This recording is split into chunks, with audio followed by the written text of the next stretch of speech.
Bonsoir tout le monde, Erev Tov. Voilà, j'ai eu beaucoup de mal à faire ce cours. Ça veut dire que ce cours est important. Beaucoup de Yetzer Hara.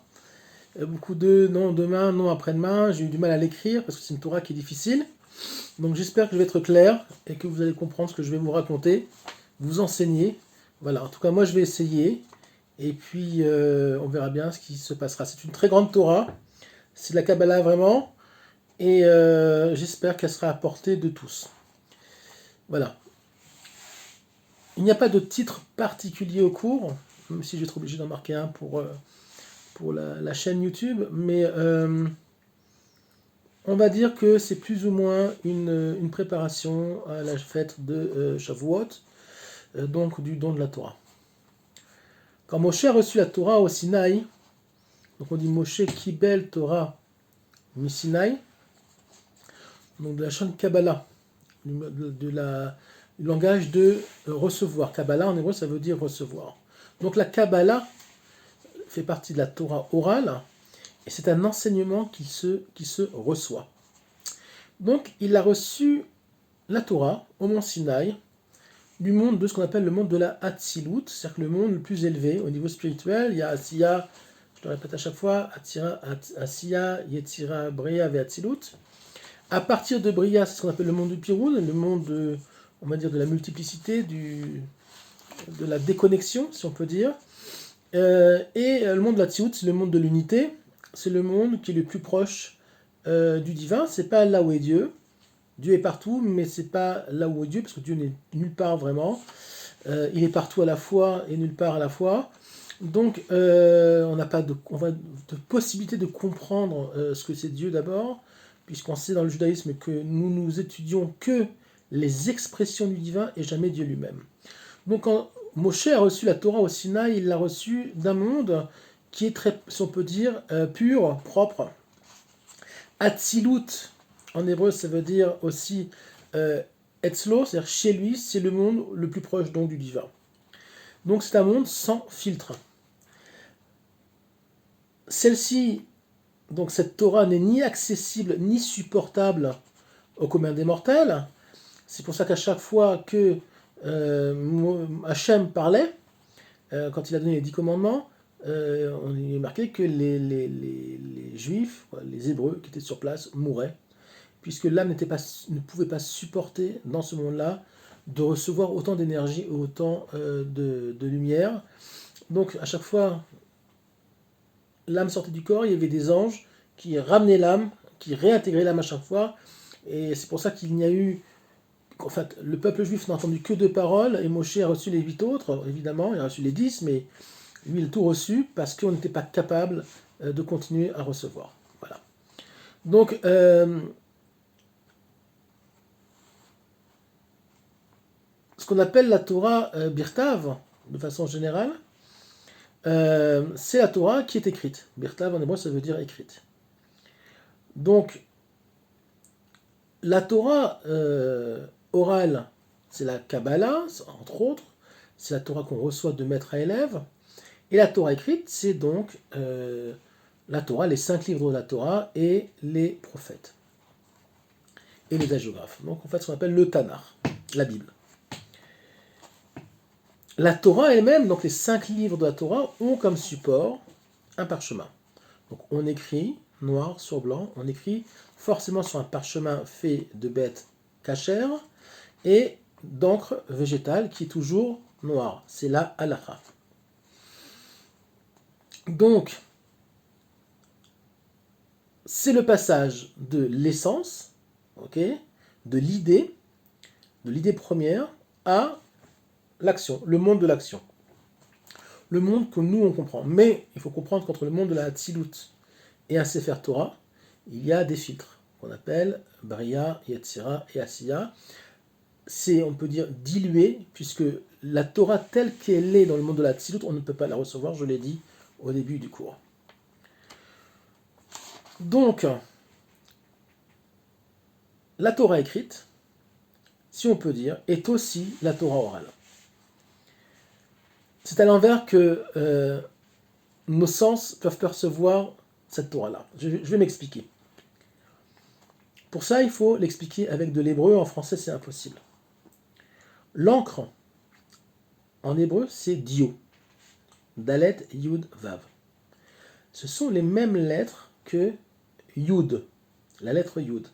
La lettre yud, c'est la première lettre du tétragramme, de ce qu'on appelle le Shema Havaya, l'expression du divin la plus essentielle, mais c'est pas Dieu, c'est une expression du divin.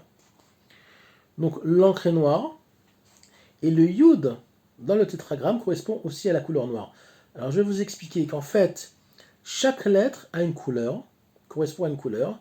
La première lettre du tétragramme, c'est le yud, correspond au noir. Et nous, ce qui va nous intéresser dans ce cours-là, c'est la dernière lettre, qui correspond à la malchoute, c'est le He, qui est blanche. Alors, ça veut dire quoi tout ça? Je vais un peu expliquer. Le nom divin Yud-Ke Vav-Ke, est composé donc de 4 lettres. Chaque lettre correspond à un monde. En commençant par la fin, le He, qui correspond au monde de la Asiya, donc le monde tel que nous on connaît, le monde de la matière, le monde de la Asiya, qu'on appelle aussi Malchut, qui n'a rien, qui n'a pas de force au niveau des Sphirot en tant que tel. Aussi, la Malchut n'a rien, n'a pas d'énergie en tant que tel. Elle ne fait que recevoir, comme le parchemin. Ok. Après, on a donc à l'envers, on a le Vav, qui correspond au monde de la Yetzira. Après, on a de nouveau un He, qui correspond au niveau de la Bria, et le Yod, qui correspond au niveau de la Hatzilut, à savoir le monde le plus élevé. Donc, ce qui va nous intéresser, c'est la première lettre, le Yud, lettre noire, et la dernière lettre, qui est la lettre blanche, qui est le He, qui correspond au blanc. Pas la lettre blanche, pardon, excusez-moi, mais la lettre He finale, qui correspond au blanc. Comme par hasard, sont les lettres d'un Sefer Torah. Donc, qu'est-ce qu'on comprend de ça? C'est que pour que on puisse avoir la Torah, il faut que le Yud puisse descendre au niveau du He, et se fixer donc sur le monde de la Tziout, le monde tel que nous on le comprend. C'est-à-dire qu'on ne peut pas recevoir la Torah au niveau du Yud, on est obligé de la recevoir au niveau du He. C'est ce que j'ai expliqué au début, le monde de la Tziout, on ne peut pas le recevoir tel qu'il est. On a compris qu'à Matan Torah, les Hébreux mouraient à chaque fois qu'ils recevaient cette Torah qui était trop élevée. Donc il faut des filtres, et nous on a une Torah qui n'est que filtrée.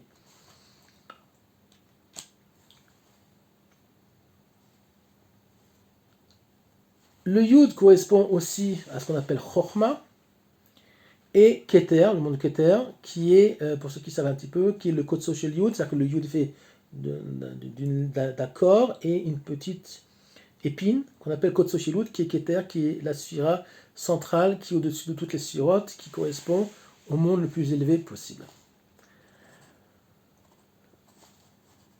Donc, pour résumer, pour pouvoir recevoir une Torah compréhensible, il faut absolument que la Torah soit filtrée.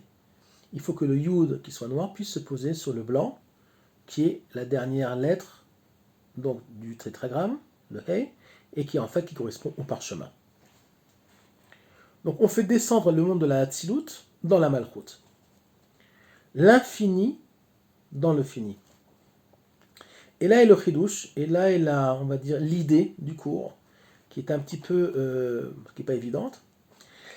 C'est pas la lettre qu'on lit exactement, non, mais les limites, les blancs, qui eux vont fixer les limites.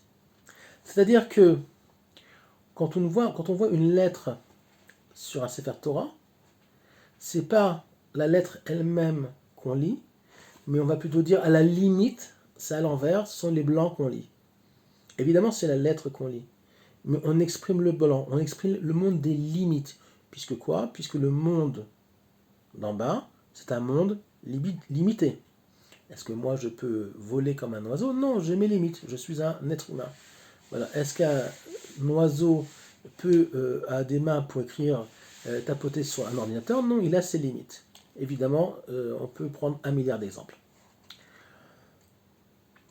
Si j'écrivais donc un Sefer Torah sur du noir, on ne verrait rien. Donc il n'y a pas de lecture possible. On est obligé, pour comprendre, qu'il y ait une, on va dire,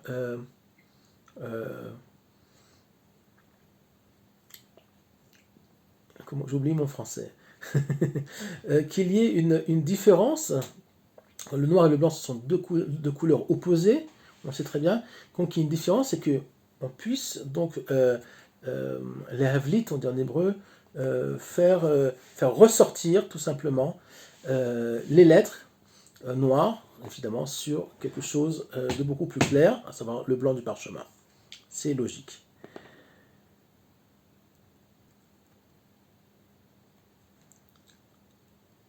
Pour être plus simple, c'est le monde du fini, d'accord, le monde du tzimtzum, qui est un réceptacle de lumière, qui va définir les limites de la création.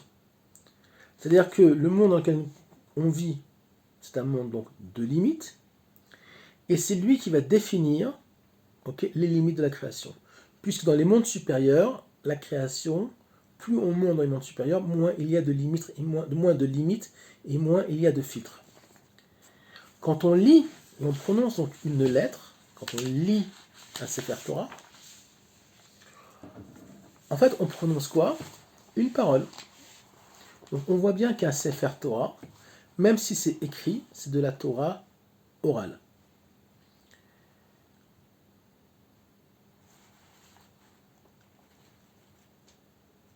Le noir correspond à l'infini.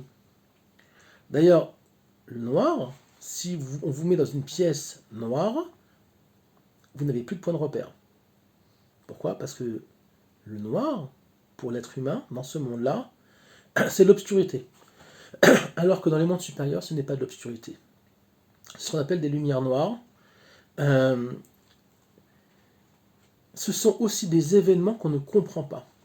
Malheureusement, il n'y a pas longtemps, on a eu une catastrophe à Méron, et ce sont des événements qu'on ne comprend pas, on peut appeler ça une lumière noire. C'est quoi une lumière noire?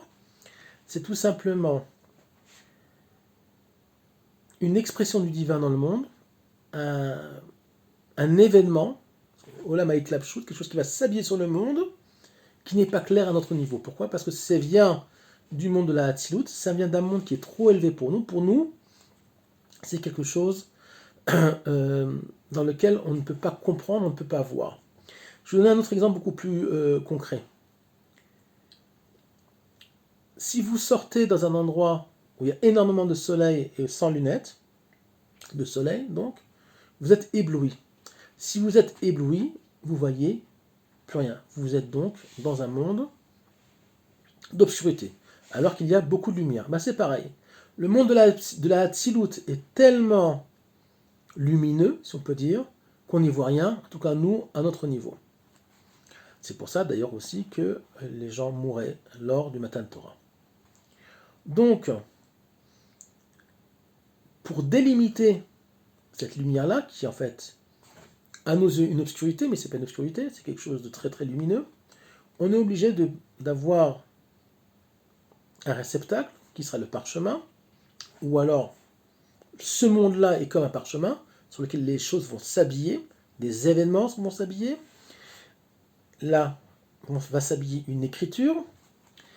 Donc, je le répète, c'est la mise en place des limites.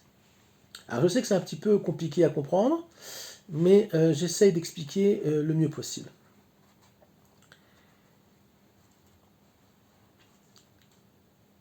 Hachem, dans l'histoire du monde et l'histoire d'Israël, a utilisé plusieurs fois des obscurités, en fait des très très grandes lumières, qui ont l'air d'obscurité, mais en fait ce sont de très grandes lumières. Je vais donner un exemple. À chaque fois je donne le même exemple, c'est Lot et ses filles. Ses filles ont provoqué un inceste avec leur père, parce qu'elles croyaient qu'il n'y avait plus d'hommes sur terre et plus de femmes sur terre à part elles-mêmes et leur père. Donc elles ont couché avec leur père, tout ça pourquoi? Pour que l'humanité ne s'arrête pas à la catastrophe qu'il y avait eu à Sodome et Gomorrhe, parce qu'elles avaient vu la catastrophe. Donc elles sont dit le monde est détruit, on est obligé de continuer le monde, donc elles ont dit il faut qu'il y ait une descendance.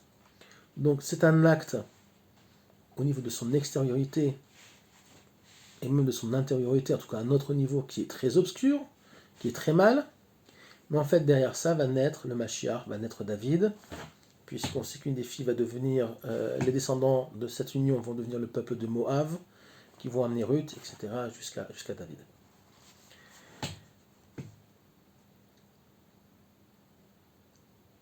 Là est la difficulté de l'homme dans ce monde-là, c'est que bien souvent, ces lumières obscures sont perçues comme des obscurités en tant que telles, alors qu'elles ne le sont pas.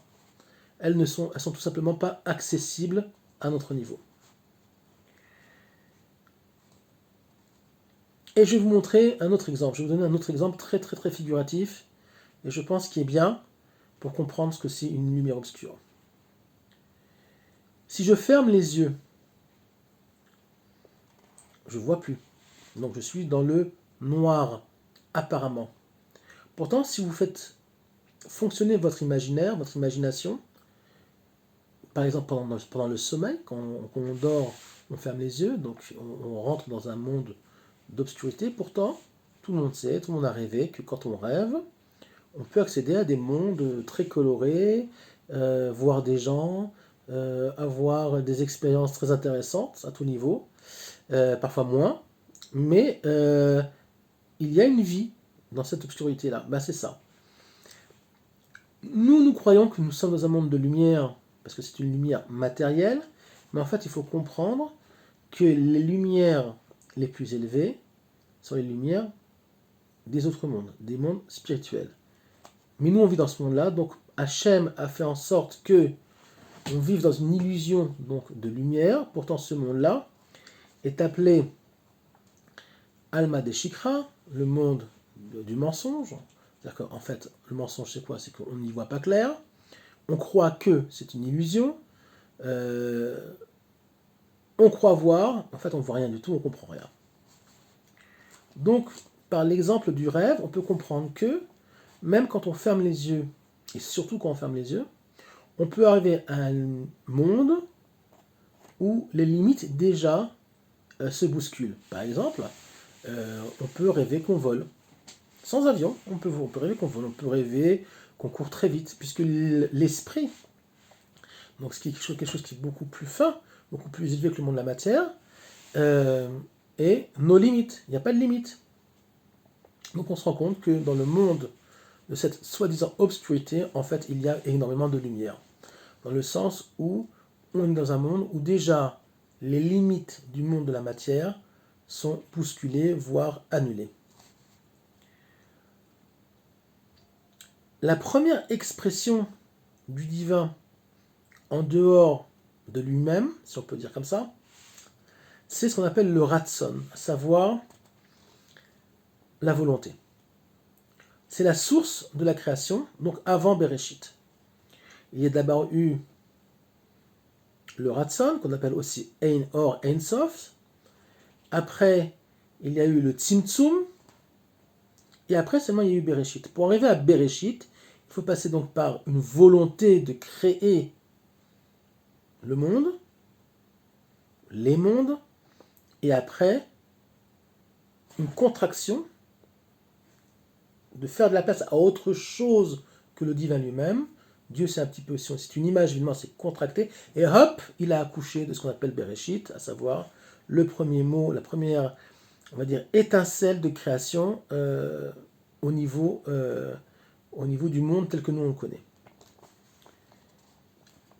Nous, à notre niveau, on fonctionne suivant Ratson, Marshava et Maaseh, à savoir la volonté, la pensée, et puis l'acte. Chez Dieu, ces trois phases ne font qu'un.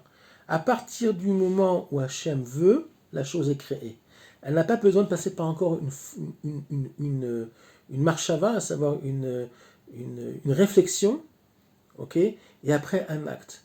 C'est le monde de Dieu, c'est le monde de l'unité, donc il n'a pas besoin de ces trois phases-là. Moi, si je veux faire, par exemple, un pot, je suis un potier, je dois penser d'abord, d'avoir la volonté de le faire, tout simplement. Après, je vais commencer à penser qu'est-ce que je vais faire, de quelle forme on parle, de quelle forme je veux lui donner. Et après, je vais m'asseoir et commencer à le former à l'ancienne et obtenir donc un pot. Donc il faut trois niveaux pour arriver au travail final. Dieu, c'est à partir du moment où c'est voulu, hop, c'est créé.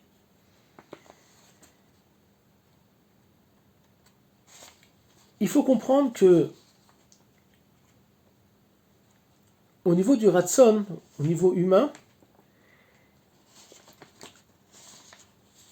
il y a une très grande différence entre le ratson et la chose finale, la chose qui est créée. Le résultat n'est que rarement le fruit de la volonté première. Car en chemin, on a beaucoup de, on va dire, de doutes, de peurs, de changements d'idées, tout simplement. Ok ? On se met des filtres, on se met des barrières, on veut quelque chose très fort, mais finalement, on n'obtient pas exactement ce qu'on voudrait, très souvent. Pourquoi ? Parce qu'on est dans le monde du Piroun, dans le monde donc où les choses sont brisées, détachées les unes des autres, pas unies forcément, alors que Dieu, lui, dans le monde de l'unité. Notre esprit et notre volonté est souvent morcelée et influencée par mille et une choses. La volonté chez l'homme n'a aucune limite, en principe. Elle fait partie de ce qu'on appelle les mondes supérieurs, le monde donc les mondes de l'infini, les mondes du no limites, le monde le plus spirituel qui existe. C'est pour ça que le résultat dans le monde du concret peut être très souvent tout sauf ce qu'on voulait au début. Hachem, lui, j'ai déjà expliqué, n'est pas influencé par quoi que ce soit, il n'est pas morcelé, il n'est pas, comment dire, il est un dans le sens où tout est uni. C'est un monde, Hachem n'est pas un monde, mais le monde d'Hachem, si on peut exprimer ça comme ça, est un monde où il n'existe pas de multiplicité. C'est l'unité, c'est le monde du Yehoud. D'ailleurs, avant de mettre le talit, des téphilines, etc., on demande l'Hachem Yehoud. On essaie de se connecter à un niveau où tout est uni. Shema Israël, Hachem est connu, Hachem est Echad. Le Shema Israël, c'est la prière de l'unité. C'est pas Dieu est un, c'est Dieu est pas influençable. Dieu, il est un, pas au niveau du chiffre, du nombre, il est un dans le sens où il n'est pas, rien ne peut le perturber. En od milvado, il n'y a rien d'autre que lui, aucune influence. C'est pour ça aussi que le résultat du ratson, donc de la volonté divine, est toujours comme sa pensée première, à savoir que il n'y a pas de différence entre le ratson et le résultat même dans les mondes les plus bas. Il y a deux niveaux de ratson au niveau de l'homme. Il y a ce que j'aurais pu vouloir et il y a ce que je veux vraiment. Par exemple, je veux une Porsche, mais je peux pas. J'ai pas les moyens. J'ai un vélo, déjà ça c'est beaucoup, pour le moment. Tout ça c'est des prétextes. La vraie raison, en fait, c'est qu'on ne veut pas la Porsche. Tout simplement, je ne me donne pas les moyens de l'obtenir. Donc on se crée des prétextes pour cacher les vraies raisons. Et c'est comme ça dans la vie de tout le monde.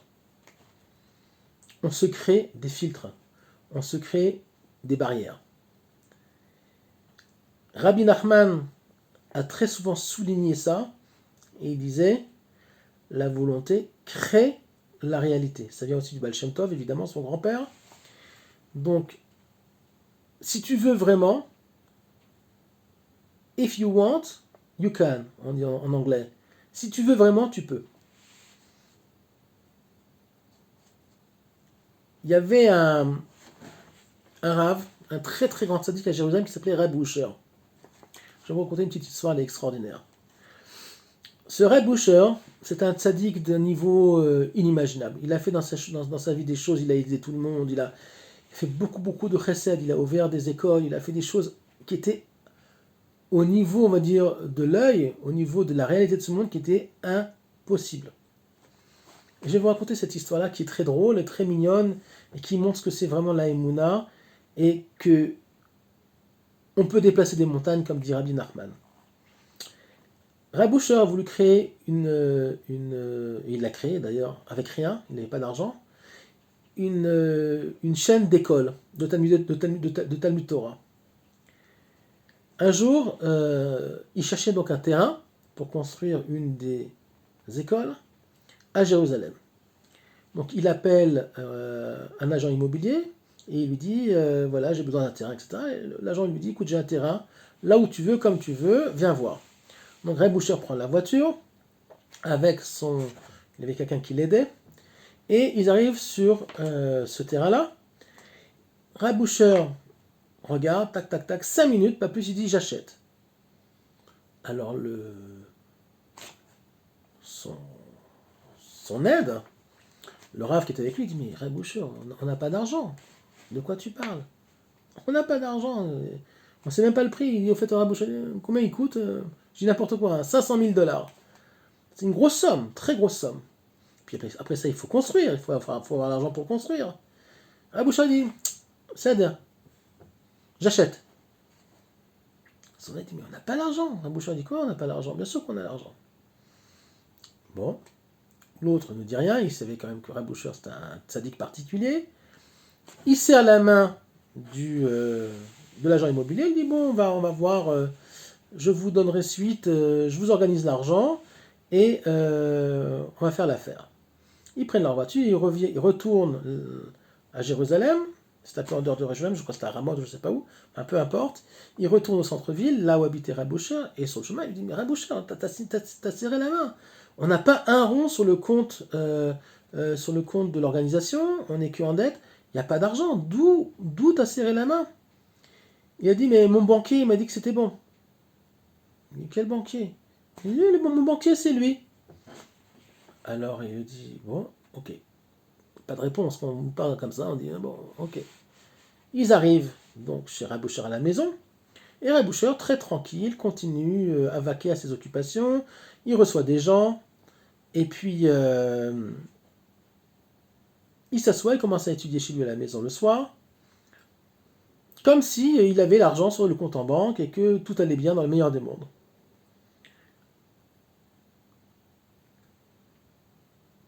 Le lendemain, l'agent l'appelle, l'agent immobilier, il vous a l'argent, il dit non, donnez-moi encore un jour. Bon. L'associé, pas l'associé, mais l'aide donc de Reb Usher commence à paniquer, parce que c'est quand même honteux, on dit on achète un terrain, puis on n'a pas d'argent, qu'est-ce qu'on va faire? Bon. Reb Usher lui dit mais de quoi tu parles? Le banquier il a dit que c'était bon. Donc on va recevoir l'argent. Le soir même, est arrivé un homme extrêmement riche, chez Reb Usher, il a fait un chèque. Il a demandé à Reb Usher combien tu veux. Reb Usher dit j'ai besoin d'acheter un terrain pour créer les écoles, il n'y a pas de problème. Il lui a fait un chèque comptant la somme exacte de ce que Reb Usher avait besoin. Ça veut dire créer, bon c'est un tzaddik, mais ça veut dire créer la réalité. Reb Usher était tellement à un niveau de ratson, de volonté, que ça arrive à un tel niveau, il devait être branché au Olam HaAtzilut, au monde de la Hatzilut, que tout simplement il a créé la réalité. Et bien même à notre niveau, on peut le faire. Et beaucoup plus que vous le croyez. C'est pour ça qu'il faut faire très attention à ce qu'on dit, à ses enfants, à son entourage, à soi-même. On crée très souvent, notre réalité est créée par nous-mêmes. Si vous dites à vos enfants toute la journée que ce sont des imbéciles, ils finiront par être des imbéciles. Si vous leur dites toute la journée qu'ils sont beaux et intelligents, ils vont devenir beaux et intelligents. Et je rigole pas. C'est connu. Il y a une différence entre ce que tu peux et ce que tu as décidé que tu pouvais. Et c'est ça qui fait toute la différence entre l'un et l'autre. Dans la période dans laquelle on vit actuellement, notamment avec l'histoire du virus, certaines forces, certains décideurs de ce monde-là, ont créé des peurs par les médias, par les gouvernements. Même si les peurs ne sont pas réelles, même si la pandémie est relative, je ne dis pas qu'il n'y a pas de maladie, mais on a créé la maladie aussi par la parole et par la peur. On a créé une vraie réalité, tout simplement, par le tapage, les médias, et du matin au soir, il y a aujourd'hui 10 morts, il y a demain 25 morts, tous les jours on compte les morts et on compte les blessés. Et bien ces morts et ces blessés, qui sont réels, personne ne dit que c'est fictif, ils sont aussi créés par la création d'une réalité. Pourquoi? Il y a mille et une réponses. Ils veulent que ce soit comme ça, ils ont leur raison. Évidemment, c'est pas pour le peuple, c'est pour eux-mêmes. C'est ce qu'on appelle l'art de la manipulation. On crée une réalité alors que dans l'essence, elle n'existe pas.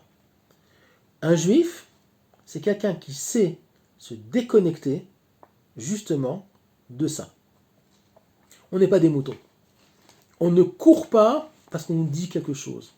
On se réfère à la Torah, on se réfère à nos maîtres, on va vérifier, on réfléchit, on voit, on pèse le pour et le contre, et on n'est pas influencé, on se détache du monde de ce qu'on appelle du piroud, et le monde des filtres, le monde des influences, et on réfléchit par nous-mêmes. Il y a une expression en français qui dit « je meurs de peur ». Et bien il y a des gens qui meurent de peur parce qu'ils se sont créés des réalités de peur. Et c'est pas du tout objectif, c'est extrêmement, très souvent même, subjectif. Par exemple, il y a des gens qui sont tout le temps persuadés d'être malades, ils ne le sont pas, mais à force de croire qu'ils sont malades, ils tombent vraiment malades. Je vois un film d'horreur, Chas Shalom, j'ai peur. Alors que c'est un film. Mais l'inconscient ne fait pas la différence entre le film et la réalité. C'est-à-dire que l'image, l'influence de l'image, l'influence de la musique du film va pénétrer l'inconscient, va pénétrer l'âme même, et c'est elle qui va vous dicter une certaine réalité. Donc vous allez faire peut-être éventuellement des cauchemars. Si on vous dit du matin au soir que manger des pommes de terre va vous guérir, je sais pas moi, de la toux, et bien vous savez quoi? Ça va vous guérir de la toux. Alors je rigole pas, vous allez me dire, mais non, il est fou celui-là. À un certain niveau, oui. Ça s'appelle l'autosuggestion. On sait très bien aujourd'hui que par exemple, oui, je peux, entraîner les gens à dire oui, je peux, et bien finalement les gens ils peuvent, alors qu'ils avaient des filtres, alors qu'ils étaient tout le temps bloqués dans un monde de peur, un monde de manque d'assurance de soi, et ben on peut retourner une personne si dans le bien et l'entraîner à rentrer, à se connecter dans un monde sans filtre et positif. Ce monde des filtres, ce monde des peurs, c'est quoi? C'est le monde de Pharaon. C'est le monde où on formate l'homme à être un esclave du système. C'est le monde des limites. C'est le monde du subjectif et pas de l'objectif. C'est-à-dire que, tout simplement, on vous fait croire que. La rédemption, si Dieu veut qu'il devrait arriver, on espère, très bientôt, sans trop de dégâts,